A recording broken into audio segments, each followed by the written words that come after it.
Hey everybody, this is the Sliders Review. I'm here today to talk to you about The Last of Us Season 1, Episode 2, Infected. This was a really good story. It was nice, it was simple, and you got to learn a little bit more about this world and the fungal infection. It was really, really beautiful, very visual, stunning. Like, yeah, it's CGI and everything, but my God, the visuals were just great. The post-apocalyptic world has kind of like this beautiful, ugly quality to it that's very striking. The grass is like unkept. Like there is like moss growing like everywhere, like on the cars and the buildings. This is how a post-apocalyptic world is supposed to look. That's one of the things that always bugged me a little bit about The Walking Dead. It's like the grass was always cut. The trees and bushes were always trimmed. And I'm just like, how is that possible? But even though it's like really fuzzy looking with all that grass and everything, sometimes it will get a bit irritating seeing all that, and you can't really see the landscape for what it is, but still it's very striking. And at least it's different. It sets itself apart from other apocalyptic shows and movies. Resident Evil, Walking Dead, Van Helsing. You should check out Van Helsing on, what's it, Netflix now, because it's not on Sci-Fi no more. It was a really interesting vampire series. It was kind of like a Walking Dead knockoff, if you will, but with vampires and stuff. And so, we got to learn a little bit more about this fungal virus and stuff. Once again, the opening was very, very, very potent and very, very, very striking. Like we have the military in Indonesia. And so they get this lady and she's having lunch. And she thinks she's in trouble. I think she's in trouble. And everything. And it's I'm like, crap, dude, what law did she break? Because you've been watching the news a couple of years ago, man. Sometimes in these other countries, they don't take no crap. Especially when it comes to like the women and stuff. And I'm not laughing because it's funny. I'm just laughing because it's messed up. You know what I'm saying? They don't be playing around and stuff. And so but she's like a scientist and everything. So they want her to check out this woman's body. And it's like this woman, and at first I thought it was like maybe this is like a prosthetic dummy body, but no, it's a real naked woman and everything on there. And I'm very surprised they showed a naked Asian lady. That's something that's a big no-no in Asian countries and stuff. Like they will show the top area, which they did, but you're not allowed to show like the bottom half. They always like blur stuff like that out. Now here you don't see the bottom half, you just see a little hair. And yes, there's a little pubic hair you see, but that's about it from like the side. Because you're not supposed to show like Asian naked ladies and stuff like that on screen.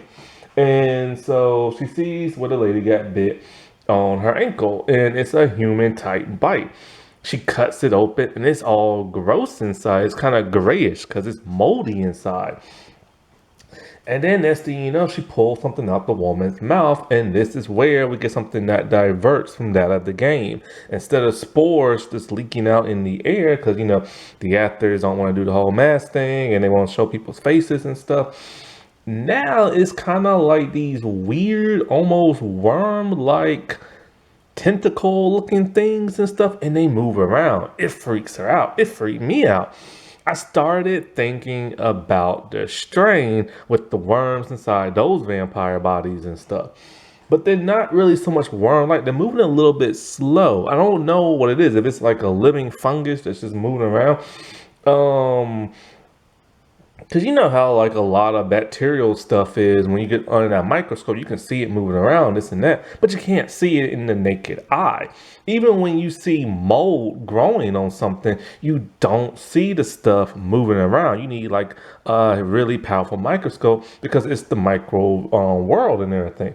So here the micro world has come into the macro world. So this is kind of like a macro virus and everything, where we can actually see the microbes and everything in a very macroscopic type thing, And that's really neat. And I also learned that from Star Trek Voyager. Hey, hey, Star Trek. You always learn something.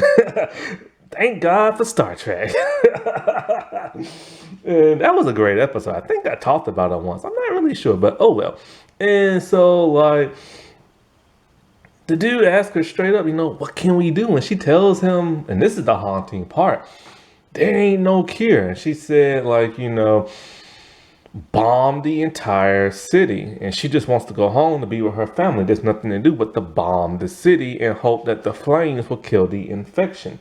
Now, how did this woman... Now, that's just like scary, man. It's like crap. End of days type thing. Like, there is nothing you can do but just bomb everything and just go out in a blaze of glory and everything.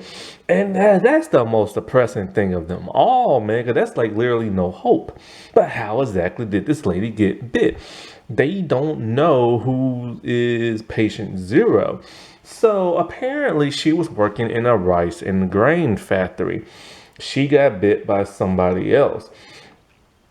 And then, everything started spreading, this and that. Or no, maybe she bit somebody else or something like that. And so there were like 14 people infected. And so they took them all out execution style. But then there were some more people who worked there who are unaccounted for. So of course the virus is spreading in the city. So then it cuts from that. That was in 2003. So it cuts to that from the present day. And we see Ellie waking up now. This is probably going to explain that the virus came from Indonesia in that grain factory. Some of the grain and rice got a little moldy, got a little affected with the fungus, and boom. And so, but the question is, because it's just like how it is in every post-apocalyptic thing. They bomb the city and boom, the virus still spreads. I remember that what happened in the Resident Evil, second movie. They nuked the entire city, but still some of the infected people got out. And so it makes you wonder, how did it spread so fast from Indonesia? Well, you got to remember, this stuff has been in the grain, in the rice, and it's been in the microverse and everything. The micro universe, not the macro one. So they can't see it, and not enough of them clustered around to see it. See, this is how when you see mold on food, you can see it, because then it starts to enter the macro world and everything, because they're all cluttering around each other. And so this stuff has been in the grain probably for weeks and months. So it's been spread around the city, but people just hasn't got affected that fast. Most likely, they ship them off to other countries, but I don't think we get our rice and grain from Indonesia. I'm pretty sure we probably make ours ourselves. But we do get a lot of stuff from other countries. So of course, the logical solution is somebody ate it. And then they flew to another country on a plane, and then they infected other people and stuff. That's the most logical thing I can think of. And so that would explain a lot of stuff. And there's been a lot of people online that have been bringing up things about how there was a big emphasis on the first episode on bread and cakes and things being baked, and I didn't even realize. I would just assume that's just something they were just doing, but whatever. And so it's that makes a lot more sense now. But anyway, so it's it's Ellie and them, and she's asleep, and once again it's those visual beauty and everything, all the grass, all the moss, all the other stuff, you know what I'm saying? And it's really cool looking. And so Ellie, my God, boy, she kept cracking me up in this episode. Bella Ramsey just kept cracking me up. But anyway, Joel wants to take her out, and Tess is kind of hold on a second, maybe something's special about her. So they start questioning her, and of course she's being her bratty self, not wanting to tell them nothing, because the lady, Marissa, whatever her name was, told her don't tell nobody nothing. But basically, they're gonna let her know that, look, man, you got bit a long time ago. You say you're not infected, blah, blah, blah. We ain't taking no chances. I think they said either they're going to kill her or they're just going to take her back or whatever. But they have to get to this certain area with the firefly. So she decides to tell them. that, so they think she could probably be like immune and everything, but they're not really sold on the whole thing because, other people have been saying the same thing and it turned out to be false. And so, they have to make their way to the location, the rendezvous where they have to go. Only problem is, it's in a really dangerous area. They can either go the long way or they can go the short way. The long way is safer, but the short way is more dangerous. So they try to go the long way, but they're between a rock and a hard place. And this is once again where we get these beautiful visuals of, like, the museum and the Capitol. And one place is flooded. We see a frog playing a piano and it's awesome. And then they start to see a huge, huge group of the zombies just basically sleep on the ground. And it's like there's a couple of dozen of them, probably about 30 or 40. And this is where we learn more about the virus. These little wormy, barb, like vine looking things. Maybe they're like living vines or whatever. I'll call them living vines. So the little living vines that are in like the fungus and whatnot, they grow underground. And so basically it's like a web network. You step on one of them, it alerts all of the zombies of where you are, kind of like a hive Borg type mind. And so they're all connected in this weird kind of way. And if you step on one, well, you're screwed because they're all going to come at you and stuff like that. It's kind of like a spider web too. Like you touch a part of it and the spider knows exactly where you're at. And so Ellie, of course, is being her bratty little self and asking tons of questions, and Joel doesn't want to answer none of them. And so as they're trying to make their way, I forget for whatever reason, they can't go that way. And so they have to go the short way.